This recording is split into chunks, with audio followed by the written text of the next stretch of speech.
ఈమె ఆరాధన ఎలా ప్రాచుర్యంలోకి వచ్చిందంటే 1975లో వచ్చిన ఒక హిందీ సినిమా వల్ల. జై సంతోషి మా అనే హిందీ సినిమా ఒక కాల్పనిక కథ. ఈ సినిమాలో సత్యవతి అనే భక్తురాలు సంతోషి మాత వ్రతం చేయడం వల్ల సౌభాగ్యాన్ని పొందుతుంది. దాన్నే ఆధారంగా ఉత్తరాదిన స్త్రీలు కూడా ఈ వ్రతాన్ని ఆచరించడం మొదలుపెట్టారు. ఈ సినిమా కథ ఆధారంగా చూస్తే కనుక ఈమె వినాయకుని కుమార్తె. ఈమె వినాయకుని యొక్క మానసపుత్రిక. అయోనిజ. ఈమె వ్రతం పాంప్లెట్ల ద్వారా ప్రాచుర్యంలోకి వచ్చింది. సినిమా విడుదలయ్యాక జనం తండోపతండాలుగా ఈ పాంప్లెట్లను పంచడం మొదలుపెట్టారు.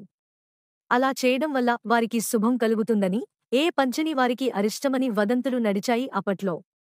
మెల్లగా ఈమెకు గుళ్ళు కట్టి పూజలు చేయడం కూడా మొదలుపెట్టారు.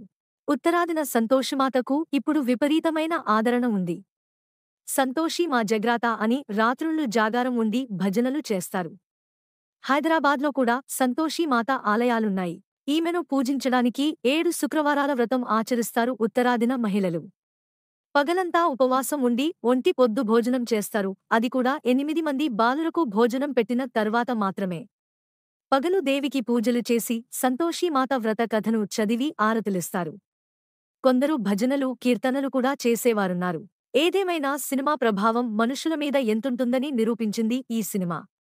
ఒక కొత్త దేవుణ్ణే సృష్టించేంత. అమ్మవార్లు ప్రధానంగా ముగ్గురే లక్ష్మీ పార్వతీ సరస్వతి. ఒకానొక సమయంలో రాక్షసంహారానికి పార్వతీదేవి నుండి కొన్ని రూపాలు ఆవిర్భవించినట్లు దేవీ భాగవతం చెబుతోంది. కాగా ఈ సంతోషి మాత ఆవిర్భావం చాలా విచిత్రంగా హిందువులలో ఉండే మూఢభక్తి ఊతంగా తీసుకుని కేవలం కాల్పనిక ప్రచారాల వలన సృష్టించబడిన దేవత.